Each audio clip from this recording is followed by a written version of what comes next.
Yeah, I'm really excited because I want to explain another beautiful article from Chris Dyer in DeepMind, especially this great article.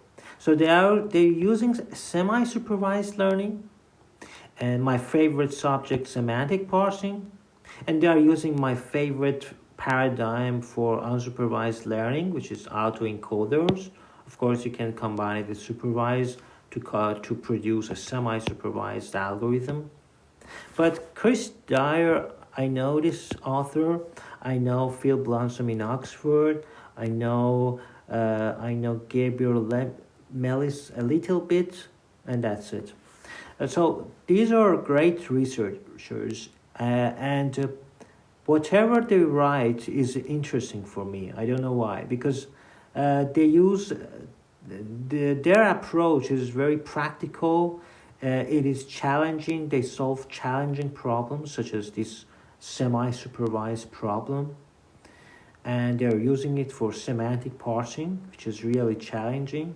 So their idea is that they present a novel semi-supervised approach for sequence transduction and apply it to semantic parsing. The unsupervised component is based on a generative model in which latent sentences generate the unpaired logical forms. So if I give you some example, you will see that why they are using just the utterances as the latent variable. Because in the previous lecture, I said that their latent variable, it was abstract syntax tree or something meaningful, some semantic parse. But why are they using it here? You will see it. It's a different idea that you can take advantage of that. So sometimes a simple thing is more complex. What is X and Y?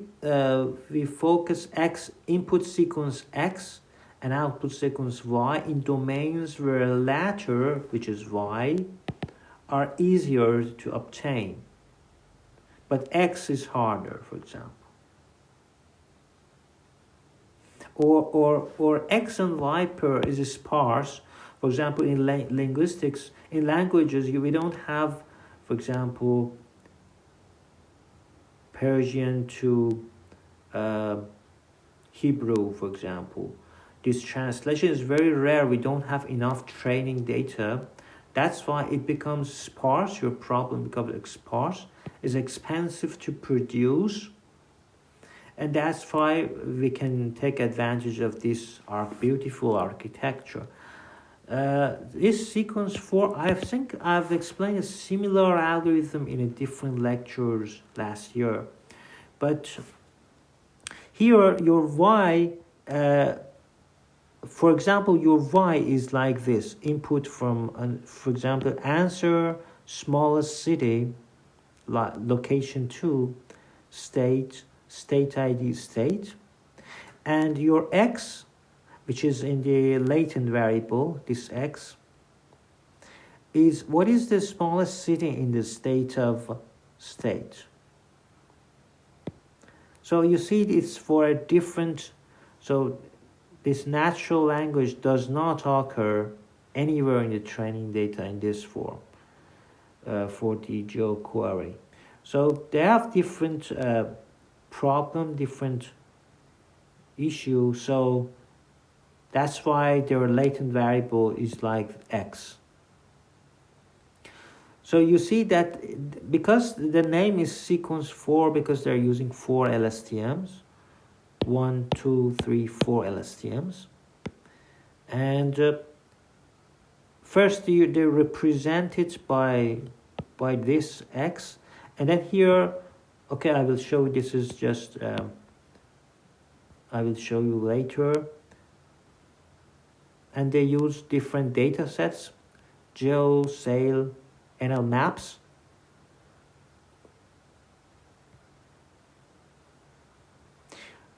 So we augment the transduction objective with an autoencoding objective where the input sequence is treated as a latent variable. So we go from y to x to y, like this autoencoding that I said, y, x, and then reconstruct y. So they reconstruct y again. So this y is reconstructed here, y again. So you got the idea, it's just 4 LSTM, and x is just their latent variable, and they want to take advantage of this, that they can relate it to the first one, this reconstruction error, that you can backpropagate and learn the parameters. So you see, the idea is very simple.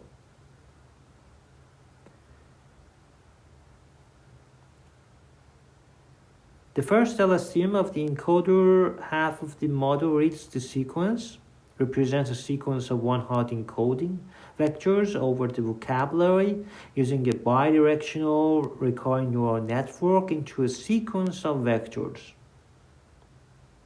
Both the forward and backward functions project the one-hot vector into a dense vector via an embedding matrix, which serves as input to an LSTM, and then predicting a latent variable, latent sequence x tilde. Oh, here we are using just the tools that the idea, they are inspired from the idea of variation autoencoder. I mean, the original article, that they just predict mu and the mean and variance. So mu and sigma are mean and variance. They predict it using the hidden states of their LSTM. So once they got that, they create gamma t, which is just gamma t, and they sample from just a normal distribution to make this variance, to make it anything possible. And then this gamma of t goes to softmax and generates a word, for example. What is the probability of this word? What is the probability of another? So it's generating. Because the softmax just needs gamma t, and gamma t is learned using the hidden representation of the input.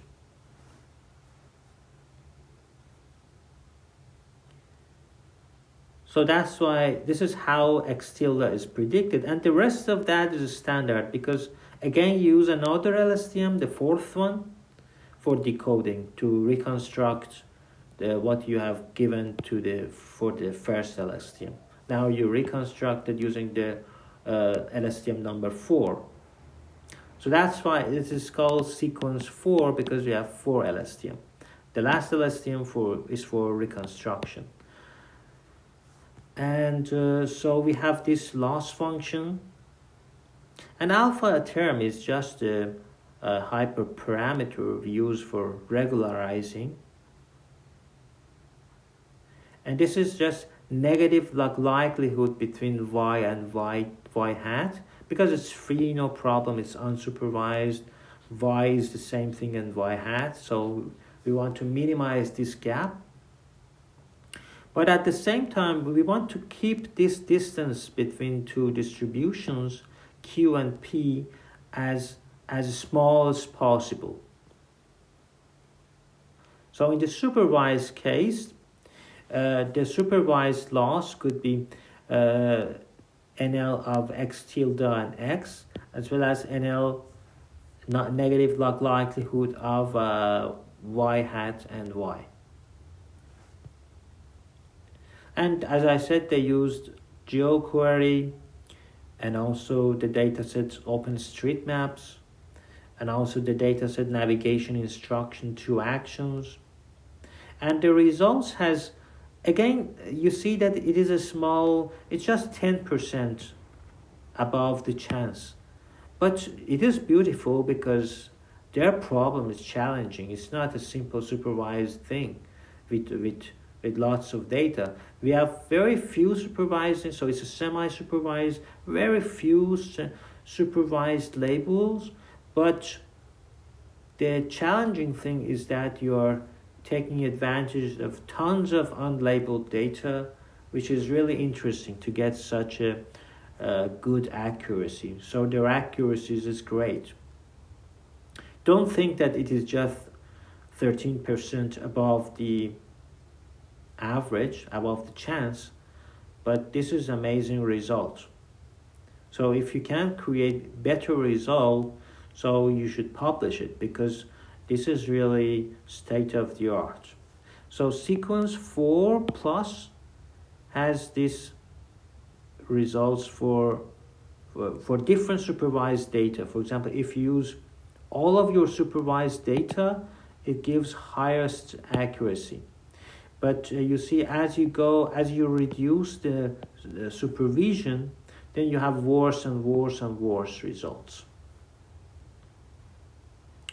So even with 5% supervision, they get 43, although it is 7% below the chance. But I appreciate this because they are using very small supervision.